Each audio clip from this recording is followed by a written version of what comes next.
அதிமுக ஒன்றிணைனோ அப்படிங்கிறதுல TTV Dinakaran, Sasikala, OPS 3 பேருமே உறுதியான நிலைப்பாட்டில் நிற்கிறாங்க. ஆனால் எடப்பாடி மட்டும் தனித்து தான் அப்படிங்கிறதுல அவர் உறுதியாக இருக்காரு. அப்போ எடப்பாடி ஸ்ட்ராங்காக இருக்காரு. கூட்டணி தர்மம் அப்படின்லாம் சொல்லி பேசுகிறாரு அண்ணாமலை. என்னோட கேள்வி அப்படிங்கிறது, அனைத்து இந்திய அண்ணா திராவிட முன்னேற்ற கழகம் தொண்டர்களா டெண்டர்களா என்கின்ற ஒரு கேள்விக்குறியில்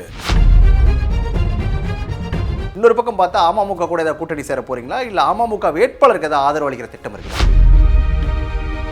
யாருடைய பாதத்தில் விழுந்து தவழ்ந்து பதவியை பெற்ற எடப்பாடியோ தனக்கு பதவி கொடுத்தவர்கள் தொடங்கி அனைவருமே வேண்டாம் என்று சொல்கிறார். தொண்டர்கள் ஒன்றிணைந்து தொண்டர்கள் திரண்டு எடப்பாடியை வெளியே போய் என்று கோஷமிடக்கூடிய காலம் எதிர்காலத்திலே உருவாகலாம். நீங்க நம்புற மாதிரி ஓபிஎஸ் நம்புற மாதிரி சின்ன இரட்டைலை சின்னம் உங்களுக்கு கிடைச்சிருச்சு அப்படின்னா ஓகே. ஒருவேளை கிடைக்காம அது எடப்பாடி தரப்பு கிடைச்சிருச்சு அப்படின்னு சொல்லி சொன்னா இரட்டைலை சின்னத்தை எதிர்த்தும் போட்டியிட ஓபிஎஸ் தயாரா? திரைப்படத்தில் ஒரு நகைச்சுவை வரும், தனியாகத்தான் விழுவேன்னு சொல்லி கீழே விழுகிற மாதிரி எடப்பாடி எடுக்கக்கூடிய அரசியல் முடிவு என்பது தன் மீது படிந்திருக்கும் குற்ற ரேகைகள், தன்னை அச்சுறுத்தி கொண்டிருக்கும் வழக்கு அபாயங்கள், இவற்றிலிருந்து தன்னை பாதுகாத்துக் கொள்வதற்கு அதிமுகவை ஒரு பதுங்கு குழியாக பயன்படுத்திக் கொள்ள கூட்டணி தர்மம் அப்படின்லாம் சொல்லி பேசுறாரு அண்ணாமலை. என்னோட கேள்வி அப்படிங்கிறது, தனித்து விடப்பட்டுட்டாரா பன்னீர்செல்வம்?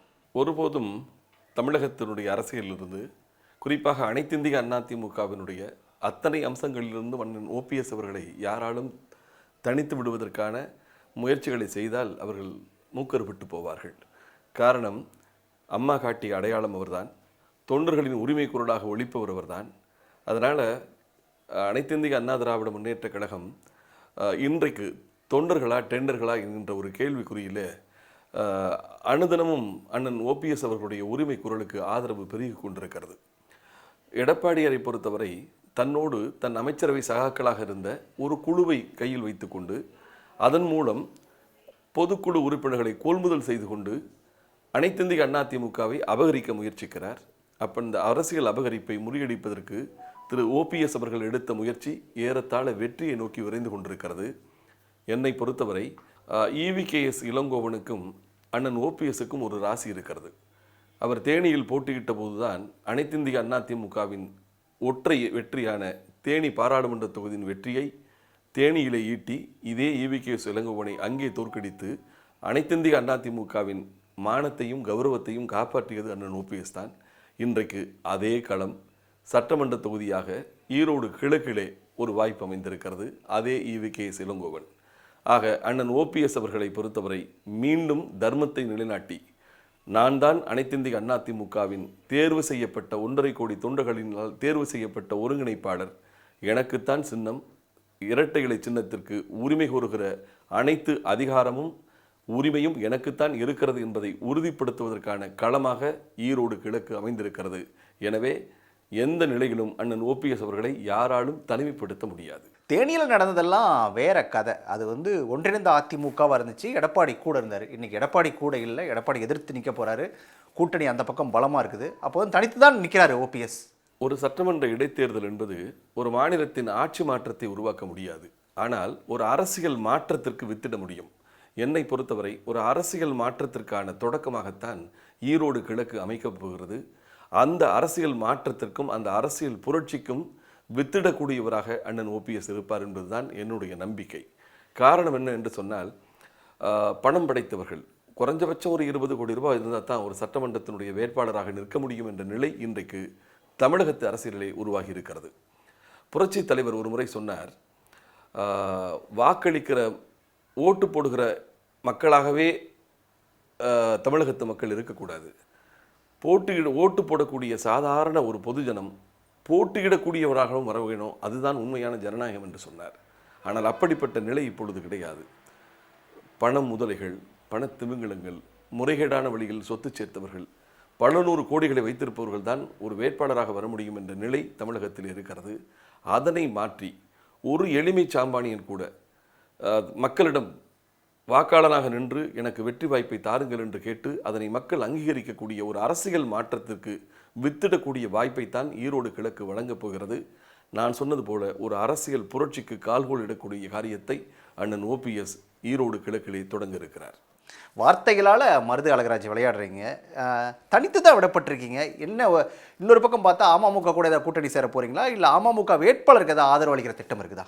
அனைத்திந்திய அண்ணா திராவிட முன்னேற்றக் கழகம் ஒன்றுபட்டால்தான் தமிழகத்து அரசியலிலே அது வென்று காட்ட முடியும் என்பதிலே அண்ணன் ஓபிஎஸ் உறுதியாக இருக்கிறார். பிளவுற்று போன அனைத்து பேருமே எல்லோரும் ஒன்றாக வேண்டும் என்று ஆசைப்படுகிறார். அதற்காக தன் மகுடத்தை பறித்தவர்களானாலும் அவர்களையும் மனமும் வந்து ஏற்றுக்கொண்டு கட்சி ஒன்றானால் போதும் என்று அவர் நினைக்கிறார். ஆனால் யாரிடமிருந்து யாருடைய பாதத்தில் விழுந்து தவழ்ந்து பதவியை பெற்ற எடப்பாடியோ தனக்கு பதவி கொடுத்தவர்கள் தொடங்கி அனைவருமே வேண்டாம் என்று சொல்கிறார். ஏற்கனவே ஒரு பிளவு இருக்கிற போது இன்னொரு பிளவுக்கு அவரை வித்திடுகிறார். அரசியலை அதாவது கூட்டு முயற்சி என்பதை கெட்ட வார்த்தையாக தவிர்க்கிறார். ஒற்றுமை என்பதை அசிங்கமான சொல்லாக அவர் கருதுகிறார். அனைத்தையும் தன் பெயரிலே மாற்றிக்கொண்டு அதிமுகவுக்கு தான் ஒரு அதிபராக ஆசைப்படுகிறார். ஆனால் இவையெல்லாம் தவறு என்பதை பலமுறை எடுத்து சொல்லி தொண்டர்கள், இந்த இயக்கத்தை நம்பி உழைக்கக்கூடிய நிர்வாகிகள், அடுத்த தலைமுறை அரசியல் பிரமுகர்கள் அனைவருக்கும் அதிமுகவில் ஒரு எதிர்காலத்தை உருவாக்க வேண்டும் என்று சொன்னால் நாம் எல்லோரும் ஒன்றாக வேண்டும் என்று பலமுறை அழைப்பு விடுத்தும் கூட ஓபிஎஸ் நீட்டுகிற கரத்தை அவர் தட்டி விடுகிறார். ஒற்றுமையை ஏற்க முடியாது என்கிறார். ஆக அவருக்கு பாடம் புகட்டக்கூடிய ஒரு வாய்ப்பாகவும் ஈரோடு கிழக்கு அமையும். ஒற்றுமைக்கு வந்தால் இரட்டை இலை சின்னத்தின் மூலம் அனைத்திந்திய அண்ணா திராவிட முன்னேற்றக் கழகம் ஈரோட்டு கிழக்கிலே ஒரு பேரெழுச்சியை பெறுவதற்கு வாய்ப்பு இருக்கிறது. அந்த வாய்ப்பை ஒருவேளை எடப்பாடி தவறவிட்டால் அவர் தொண்டர்களால் வெறுக்கப்படக்கூடிய மனிதராக மாறுவார். அவர் அதிமுகவிலிருந்தே வெளியேற்றப்படக்கூடிய காரியம் எதிர்காலத்தில் நடக்கும். தொண்டர்கள் ஒன்றிணைந்து, தொண்டர்கள் திரண்டு எடப்பாடியை வெளியே போ என்று கோஷமிடக்கூடிய காலம் எதிர்காலத்திலே உருவாகலாம். ரெண்டு பேரும் ஒன்றிணையல்னா இரட்டை இலை சின்னம் கிடைக்கிறதுக்கான வாய்ப்புகளே இல்லை அப்படிங்கிறதுல ஓபிஎஸ் தரப்பு உறுதியாக இருக்கா? அப்படி சொல்ல முடியாது. தேர்தல் ஆணையத்தினுடைய பதிவுகளில் 2026 டிசம்பர் வரை ஒருங்கிணைப்பாளர், தொண்டர்களால் தேர்வு செய்யப்பட்ட ஒருங்கிணைப்பாளர் அண்ணன் ஓபிஎஸ் தான். இணை ஒருங்கிணைப்பாளர் பதவியில் இருந்து திரு இபிஎஸ் அவர்கள் தன் ராஜினாமா செய்து விட்டார். இடைக்கால பொதுச் செயலாளர் என்று தன்னைத்தானே பிரகடனம் செய்து கொண்ட அவர் அரசனை நம்பி புருஷனை கைவிட்ட கதையாக இடைக்காலத்தை நம்பி இணை ஒருங்கிணைப்பாளர் பதவியை அவரே ராஜினாமா செய்துவிட்ட நிலையில் இப்பொழுது தொண்டர்களால் தேர்வு செய்யப்பட்ட பதவியில் ஒருங்கிணைப்பாளராக அண்ணன் ஓபிஎஸ் இருக்கிறார். இணை ஒருங்கிணைப்பாளர் பதவிக்கு திரு வைத்திலிங்கம் அவர்களை அவர் நியமனம் செய்துவிட்டார். அப்படி இருக்கிற போது இரட்டை இலை சின்னத்திற்கு உரிமை கோருகிற வாய்ப்பும் இரட்டை இலை சின்னத்தை பெறுவதற்கான சந்தர்ப்பமும் அண்ணன் ஓபிஎஸ் அவர்களுக்கு இருக்கிறது. அதனால் நாங்கள் இரட்டை இலை சின்னத்திலேயே போட்டியிடக்கூடிய சந்தர்ப்பம் வெகுவாக இருக்கிறது. அதே நேரத்தில் ஒருவேளை இரட்டை இலை சின்னத்தில் போட்டியிட முடியாத நிலை வந்தால் என்ன என்பதை அண்ணன் அது குறித்தும் ஆலோசனை செய்து கொண்டிருக்கிறார். எப்படி இருந்தாலும் சரி, களத்தில் போட்டி என்பது உறுதி என்பதை அவர் பிரகடனம் செய்திருக்கிறார். நீங்கள் நம்புற மாதிரி, ஓபிஎஸ் நம்புற மாதிரி சின்ன இரட்டை இலை சின்னம் உங்களுக்கு கிடைச்சிருச்சு அப்படின்னா ஓகே.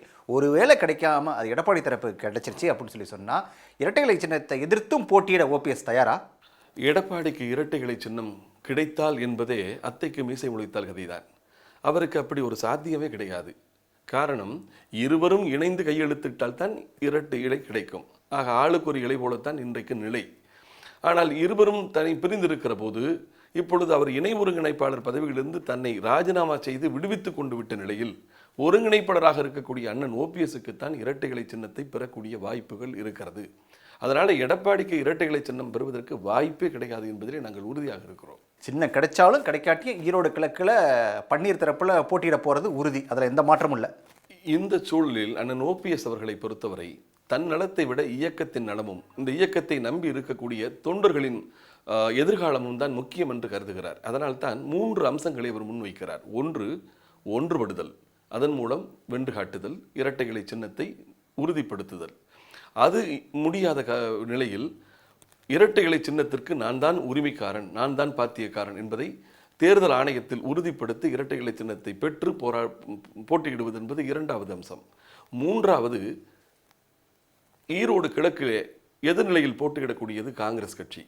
ஒரு தேசிய கட்சியான காங்கிரஸை ஒரு தேசிய இயக்கமான பாரதிய ஜனதா கட்சி எதிர்கொள்ளக்கூடிய சந்தர்ப்பம் உருவானால் 2024 பாராளுமன்ற தேர்தலுக்கான ஒரு எதிர்கால அரசியல் முன்னோட்டமாக அந்த களம் அமைந்துவிடும்.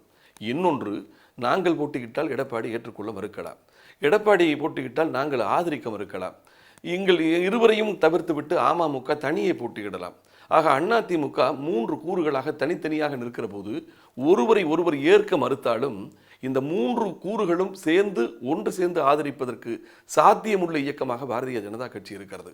அதனால பாஜகவே அங்கே போட்டியிட்டால் அவர்களை நாங்கள் ஆதரிப்பதற்கு தயார் என்கின்ற கருத்தை அண்ணன் ஓபிஎஸ் வைத்திருப்பது என்பது ஒரு அரசியல் மதிநுட்பத்தின் அடையாளம் தான் அது. இன்னொன்று, பாரதிய ஜனதா கட்சி கூட்டணிகளை தக்க வைப்பதற்கு திரு ஏசி சண்முகம் என்ன சொல்றாருன்னா, பாஜகவை என்ன நிலைப்பாடோ அதை தான் நாங்கள் ஆதரிப்போம் என்று அவர் சொல்கிறார். ஒன்றுபட்ட அதிமுகவுக்கு தான் எனது ஆதரவு என்று திரு ஜான் பாண்டியன் சொல்கிறார். தமிழ் மாநில காங்கிரசினுடைய திரு ஜி.கே. வாசன் அவர்களும் ஒன்றுபட்ட இயக்கம் நின்றால் தான் சரியாக இருக்கும் என்று அவரும் கருதுகிறார். ஆக ஒற்றுமையை வலியுறுத்துகிற போது அது தற்காலிகமாக சாத்தியமில்லை என்று சொன்னால் எல்லோரும் சேர்ந்து ஆதரிக்கக்கூடிய கட்சியாக பாரதிய ஜனதா கட்சிக்கு அந்த வாய்ப்பு கிடைத்தால் மிகச் சரியாக இருக்கும் என்பது அண்ணன் ஓபிஎஸ் அவர்களுடைய மதிநுட்பம், முதிர்ந்த அரசியலை வெளிப்படுத்துகிறது. அதை மதிநுட்பம்னு எடுத்துக்கிறதா இல்லை தனித்து போட்டியிட தயாராக இல்லை, ஏதாவது ஒரு வண்டி கிடைச்சா ஏறிடலாம் அப்படின்னு நினைக்கிறாரா பன்னீர்? தேர்தல் போட்டியை கண்டு அஞ்சுபவர் அண்ணன் ஓபிஎஸ் அல்ல. உங்களுக்கு ஒரு வரலாற்றை நான் சொல்ல ஆசைப்படுகிறேன். 96 புரட்சி தலைவி அம்மா அவர்கள் கூட பர்கூரிலே தோற்று போனார்கள். தொடர்ந்து பல தோல்விகளை அதிமுக மிக பெரும் சரிவை சந்தித்தது. எதிர்க்கட்சி அந்தஸ்து கூட கிட்டாத ஒரு நிலை 96. அப்பொழுது பெரியகுளம் நகர்மன்றத்திற்கு தைரியமாக அம்மா சீட்டு கொடுங்க, பலர் நாங்கள் போட்டியிட மாட்டோம் என்று விலகி கொண்ட நிலையில் எனக்கு அந்த வாய்ப்பை கொடுங்கள் என்று கேட்டு பெற்று வெற்றி பெற்று பெரியகுளத்தின் நகர்மன்ற தலைவராக வந்தவர் தான் அண்ணன் ஓபிஎஸ் அவர்கள். அவரை பொறுத்தவரை அது மட்டுமல்ல, நீங்கள் அம்மாவினுடைய அரசியல் காலத்தில் புரட்சித் தலைவி அம்மா விரல் நீட்டிய திசையெல்லாம் வெற்றிகளை கொண்டு குவித்ததிலே அண்ணன் ஓபிஎஸ்க்கு பங்குண்டு. திசையெட்டும் கிழக்காகும் திறமையே துடுப்பாகும் என்று தன்னை நம்பி, தொண்டர்களை நம்பி, பொதுமக்களை நம்பி களத்தில் இறங்கி களமாடி வெற்றி காண்பதிலே அண்ணன் ஓபிஎஸ்க்கு ஆழ்ந்த அனுபவம், நீண்ட அனுபவம் அவருக்கு உண்டு. அதனால் போட்டியிடுவதற்கு அவர் தயங்கவில்லை. களம் எப்படி இருக்கிறது, அதிமுக பிளவுற்றிருக்கிற நிலையில் அதனை திமுக சாதகமாக பயன்படுத்தி கொண்டு விடக்கூடாது என்பதற்காக அவர் வைக்கக்கூடிய ஒரு அரசியல் சாதுரியமான முன்னெடுப்பு தான் பாரதிய ஜனதா கட்சி போட்டியிட்டால் எல்லோரும் ஆதரிக்கிற நிலை வந்துவிடுமே என்பதால், ஒருவேளை நீங்கள் நின்றால் நாங்கள் ஆதரிக்கிறோம், இல்லை என்றால் நாங்களே களமிறங்கி களத்தில் போட்டியிடுவதற்கு தயார் என்று பிரகடனம் செய்திருக்கிறார். இதில் பின்வாங்கலோ அச்சமோ தயக்கமோ சிறிதளவும் கிடையாது. அதிமுக அப்படிங்கிற பெரிய தொண்டர்களுடைய பலத்தை விட்டுட்டு சின்ன சின்ன கட்சிகளை நோக்கி ஓடிட்டு இருக்காங்க அதிமுகவுடைய நிர்வாகிகள் அப்படின்னு சொல்லி சசிகலா விமர்சனம் பண்ணிருக்காங்க. இது எப்படி பார்க்குறீங்க? ஒரு வெற்றியை சாத்தியமாக்குவதற்கு அனைத்து சாதுரியமான முடிவுகளையும் எடுப்பதிலே எந்த தவறும் கிடையாது. இன்னும் சொல்ல போனால் 98 பாராளுமன்ற தேர்தல் எனக்கு நன்றாக நினைவு இருக்கிறது. 96 அம்மா தோல்வியுற்றதற்கு பிறகு திருமதி சசிகலா அம்மையார் அவர்களுக்கும் தெரியும், அம்மாவுடைய அரசியலே முடிந்து போய்விட்டது என்று பலர் ஏளனம் செய்தார்கள்.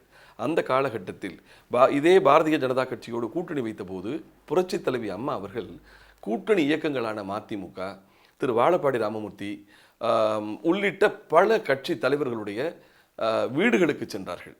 பாமகவினுடைய அரசியல் அலுவலகத்திற்கு சென்றார்கள். இது கூட்டணியை உறுதிப்படுத்தி உற்சாகப்படுத்தி பலப்படுத்துவதற்கானே தவிர அது பலவீனமாக எடுத்துக்கொள்ளக்கூடாது.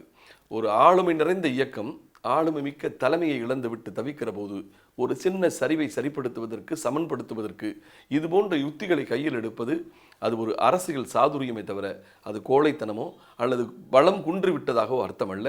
புரட்சி தலைவி அம்மா அவர்களே பாமக அலுவலகத்திற்கும் சாஸ்திரி நகரிலிருந்து திரு வாழப்பாடி ராமமூர்த்தி அவர்களுடைய இல்லத்திற்கும் மறுமலர்ச்சி திராவிட முன்னேற்ற கழகத்தின் அலுவலகம் அமைந்திருக்கக்கூடிய எழும்பூர் தாயகத்திற்கும் சென்று வந்தார்கள். அதனால் அம்மா காட்டிய முன்னோட்டம் தான் இறங்கி போவது என்பது வெற்றி என்கின்ற ஏற்றத்தை பெறுவதற்காகத்தானே தவிர அது ஒன்றும் சிறுமை அல்ல. ஈரோடு இடைத்தேர்தலை பொறுத்த வரைக்கும் தொண்டர்கள் என்ன நினைக்கிறாங்களோ அதுதான் என்னோட முடிவு அப்படின்னு சொல்லியும் சசிகலா சொல்கிறாங்க. என்ன நினைக்கிறாங்க தொண்டர்கள்? தொண்டர்கள் யார் பக்கம் இருக்காங்க, சசிகலா யார் பக்கம் நிற்பாங்க? குடும்பத்துக்குள் பெரியவர்களுக்குள் பிரச்சனை வருகிற போது குழந்தைகள் என்ன நினைப்பார்கள்? இந்த பிரச்சனை தீர்ந்து நம் பெற்றோர்கள் எல்லாம் ஒன்றாகி விட மாட்டார்களா? ஒரு சமாதான சூழல், அமைதி சூழல் திரும்பி விடாதா என்றுதான் இந்த குழந்தைகள் எதிர்பார்ப்பார்கள். அந்த குழந்தையின் மனப்பான்மையில் தான் அதிமுகவினுடைய 1.5 கோடி தொண்டர்களின் எதிர்பார்த்து கொண்டிருக்கிறார்கள். இந்த இயக்கம் ஒன்றுபட்டு விட வேண்டும், எல்லோரும் ஒன்றாகிடணும் அப்படின்றது தான். அந்த ஒற்றுமைக்குத்தான் எல்லோரும் முயற்சிக்கிறார்கள், எடப்பாடியை தவிர. அவர் என்ன நினைக்கிறார் என்று சொன்னால் எனக்கு ஆச்சரியமாக இருக்கிறது. ஒருவேளை பிளவுபுற்ற இயக்கம் திராவிட முன்னேற்ற கழகத்திற்கு மிக பெரும் வாய்ப்பாக மாறும். அதிமுக எப்பொழுதெல்லாம் பிளவுற்றதோ, சிறியதோ பெரியதோ, எப்பொழுதெல்லாம் பிளவுற்றதோ, 86 புரட்சி தலைவருடைய ஆட்சி காலத்தில் நமது கழகத்தை SDS தொடங்கிய போது உள்ளாட்சி தேர்தலில் அதிமுக பெரிய அளவில் தோற்றது. 96 போட்டி அதிமுக என்று ஒரு புதிய இயக்கம் புறப்பட்ட போது புரட்சி தலைவி அம்மா அவர்களுக்கு பெரிய பின்னடைவாக மாறியது. அதனால நான் என்ன சொல்ல வரேன்னா, எப்பொழுது பிளவுற்றாலும் அது திமுகவுக்கு லாபம் என்று சொன்னால், அந்த பிளவை நீடிக்க விரும்பக்கூடிய எடப்பாடி திராவிட முன்னேற்ற கழகத்திற்கு மறைமுகமாக உதவுகிறாரோ என்கிற சந்தேகம்தான் தொண்டர்களுக்கு எழுந்து கொண்டிருக்கிறது. ஏன் இவர் ஒற்றுமையை தவிர்க்கிறார்? ஒன்றுபட்டால் உண்டு வாழ்வு என்கின்ற சாதாரண பிள்ளைக்கு தருகிற சத்திய வார்த்தை இவருக்கு புரியவில்லையே என்றுதான் எதிர்பார்க்கிறார்கள். ஆக ஒற்றுமை உருவாக வேண்டும் என்பது தொண்டர்களின் எதிர்பார்ப்பாக இருக்கிறது. அந்த தொண்டர்களின் கருத்துக்கு எதிராக எடப்பாடி செய்யக்கூடிய மலிவான அரசியல் என்பது ஈரோடு கிழக்கிலே சாயம் வெளுத்து விட்டும் அவர் அதிமுகவினுடைய பெரும் தோல்விக்கு காரணமாக அவர் இருந்துவிட்டால், ஒற்றுமையை தவிர்த்ததனால் ஏற்பட்ட தோல்விதான் இது என்கின்ற கோபம் தொண்டர்களிடையே கொதித்து எழக்கூடிய வாய்ப்பு உண்டு. அப்படிப்பட்ட கொதிநிலையில் எடப்பாடி இந்த கட்சியை விட்டு வெளியேறு என்கின்ற கோஷம் 1.5 கோடி தொண்டர்களிடம் ஒலிக்க தொடங்கிவிடும். அதிமுக ஒன்றிணையணும் அப்படிங்கிறதுல டிடிவி தினகரன், சசிகலா, ஓபிஎஸ் 3 பேருமே உறுதியான நிலைப்பாட்டில் நிற்கிறாங்க. ஆனால் எடப்பாடி மட்டும் தனித்து தான் அப்படிங்கிறதுல அவர் உறுதியாக இருக்காரு. அப்போ எடப்பாடி ஸ்ட்ராங்காக இருக்காரா? தனித்துத்தான் நிற்பேன் என்பென்று சொல்வதால் எடப்பாடி ஸ்ட்ராங்காக இருப்பதாக அர்த்தம் இல்லை. ஒரு திரைப்படத்தில் ஒரு நகைச்சுவை வரும். நான் தான் கீழே விழுந்து தனியாகத்தான் விழுவேன்னு சொல்லி கீழே விழுகிற மாதிரி எடப்பாடி எடுக்கக்கூடிய அரசியல் முடிவு என்பது அவருடைய அரசியல் வாழ்க்கையே முற்று வைக்கிற காரியமாக அமைந்துவிடும் என்பது எனது எதிர்பார்ப்பு. ஒற்றுமை என்ற வார்த்தையை சொல்வதால் அந்த ஒற்றுமையை வலியுறுத்தக்கூடியவர்கள் எல்லாம் பலவீனமாக இருப்பார்கள் என்ற அர்த்தமல்ல. தனியாக நிற்கிறேன் என்று சொல்வதால் அவர் திடமாக இருக்கிறார் என்பதும் அர்த்தமல்ல. அவரை பொறுத்தவரை தன் மீதான ஊழல் வழக்குகள், தன் மீது படிந்திருக்கும் குற்ற ரேகைகள், தன்னை அச்சுறுத்தி கொண்டிருக்கும் வழக்கு அபாயங்கள், இவற்றிலிருந்து தன்னை பாதுகாத்துக் கொள்வதற்கு அதிமுகவை ஒரு பதுங்கு குழியாக பயன்படுத்தி கொள்ள எடப்பாடி நினைக்கிறார் என்றுதான் நான் கருதுகிறேன். திராவிட முன்னேற்ற கழகம் 2 வருடம் ஆகிவிட்டது ஆட்சிக்கு வந்து. ஆனால் தேர்தல் பிரச்சாரத்தில் நாங்கள் ஆட்சிக்கு வந்து 100 நாட்களுக்குள் கொடநாடு கொலை கொள்ளை வழக்கில் எடப்பாடி தான் குற்றவாளி என்பதை உறுதிப்படுத்தி சிறையில் அடைப்போம் என்று சொன்னார்கள். வரும் வாய் வழியாக சொல்லவில்லை, தேர்தல் அறிக்கையில் அச்சிட்டு கொடுத்தார்கள். இன்றைய முதலமைச்சர், அன்றைய எதிர்க்கட்சி தலைவர் கொலையாளி எடப்பாடி தான் என்று சொன்னார். ஆனால் இன்றைக்கு 2 வருடம் கடிந்து விட்டது. விசாரணை மாடங்கள் மாறுகிறது. ஆனால் அந்த வழக்கில் எடப்பாடி இன்று வரை விசாரிக்கப்படவில்லை. கொடநாடு விவகாரம் குறித்து விமர்சித்த என்னை கூட கூப்பிட்டு விசாரித்தார்களே தவிர எடப்பாடியை விமர்சிக்கவில்லை. இந்த கொள்ளை விவகாரத்தில் மிகப்பெரிய அளவில் கைகாட்டப்படுகிற சேலம் இளங்கோவனை கூப்பிட்டு விசாரிக்கவில்லை. ஆக அந்த வழக்கு நீர்த்து போகும் நிலையில் தான் நொண்டி அடித்துக் கொண்டிருக்கிறது. அதே போல அவரது சம்பந்தி மீதான 4500 கோடி ரூபாய் வழக்கு, 2 லட்சம் டன் நிலக்கரி போனதாக சொல்லப்பட்ட செய்தி இப்பொழுது அந்த செய்தியை காணாமல் போய்விட்டது. ஆக இது போல எடப்பாடியையும் அவரது சகாக்களையும் அவரது சம்பந்தியையும் சுற்றி அலையடித்த ஊழல் விவகாரங்கள் எல்லாம் கிடப்பில் போடப்படுவதற்கு திராவிட முன்னேற்ற கழகத்திற்கு மறைமுகமாக எடப்பாடி தனித்து நின்று அதிமுகவை பலவீனப்படுத்தி பிளவுபடுத்தி உதவுகிறாரோ என்கின்ற சந்தேகம்தான் இந்த தனித்து நிற்கின்ற அவரது முடிவுக்கு காரணமாக இருக்குமோ என்பதுதான் பொதுமக்களிடமும் எழுந்திருக்கக்கூடிய சந்தேகம். தினம் மருது அழகராஜிலிருந்து எடப்பாடியை வச்சு செஞ்சு கவிதையாக வந்து கொட்டிக்கிட்டே இருக்கீங்க. இந்த நிகழ்ச்சிக்காக ஒரு கவிதை இப்போ இருக்கிற சூழலுக்கு. 2011ஆம் ஆண்டு முதன்முறையாக நெடுஞ்சாலைத்துறை அமைச்சராக திரு எடப்பாடி பழனிசாமி தேர்வான போது முதல் மானிய கோரிக்கை தயாரிப்பதற்கு என்னிடம் உதவி கோரினார்கள். புரட்சித் தலைவி அம்மா அவர்களை குறித்து ஒரு முகப்பிழை, அம்மாவை வாழ்த்து எழுதக்கூடிய சில வசனங்கள் வேண்டும் என்று கேட்டார்கள். அப்பொழுது நான் அவருக்கு எழுதி கொடுத்த சில வரிகள் தான் எனக்கு இப்பொழுது நினைவுக்கு வருகிறது. எடப்பாடி கிராமத்தில் பிறந்த இந்த எளிமை சாமானியனான எனக்கு எடப்பாடி சட்டமன்ற தொகுதியில் சேவல் சின்னத்தில் போட்டியிடும் வாய்ப்பு தந்து என் அரசியல் வாழ்க்கைக்கு கோடு போட்டதும் அம்மா நீங்கள்தான். இன்றைக்கு தமிழ்நாட்டுக்கு நெடுஞ்சாலைத்துறைக்கு அமைச்சராக்கி என்னை ரோடு போட சொல்லி இருப்பதும் அம்மா நீங்கள்தான் என்கின்ற வார்த்தைகளை நான் தான் வடிவமைத்து கொடுத்தேன். அந்த வார்த்தைகளை திரு எடப்பாடிக்கு நினைவுபடுத்தி சொல்கிறேன். எனக்கு பின்னாலும் இன்னும் 100 ஆண்டுகள் தமிழகத்தை இந்த இயக்கம் ஆள வேண்டும் என்று எந்த புரட்சித் தலைவி அம்மா அவர்கள் ஆசைப்பட்டார்களோ, எந்த புரட்சித் தலைவி தனது சட்டமன்றத்தின் கடைசி சூளுரையாக வைத்து போனாரோ, அந்த வசனங்களை ஒரு கணம் நினைத்து பாருங்கள். நீங்கள் முதலமைச்சராகிவிட்டீர்கள். அண்ணன் ஓபிஎஸ் 3 முறை முதலமைச்சராகிவிட்டார். உங்களை சுற்றி இருப்பவர்களெல்லாம் பல முறை திரு ஜெயக்குமார் எல்லாம் இன்றைக்கு பல இயக்கத்தினுடைய ஒற்றுமைக்கு எதிராக பல வார்த்தைகளை, பல வசனங்களை, பல காகித அம்புகளை, வார்த்தை பிரயோகங்களால் பல அணுகுண்டுகளை வீசிக்கொண்டிருக்கிறார். அவரெல்லாம் சட்ட அமைச்சர், நிதியமைச்சர், மீன்வளத்துறை அமைச்சர் என்று பலமுறை அமைச்சராகிவிட்டார். அவர் மகன் கூட எம்பி ஆகிவிட்டார்.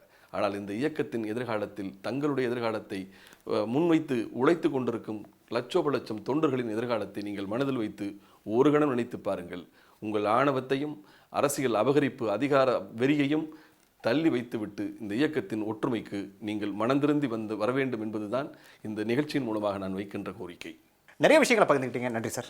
உடனுக்குடன் செய்திகளை தெரிந்து கொள்ள சன் நியூஸ் பெல் ஐகானை கிளிக் பண்ணுங்க.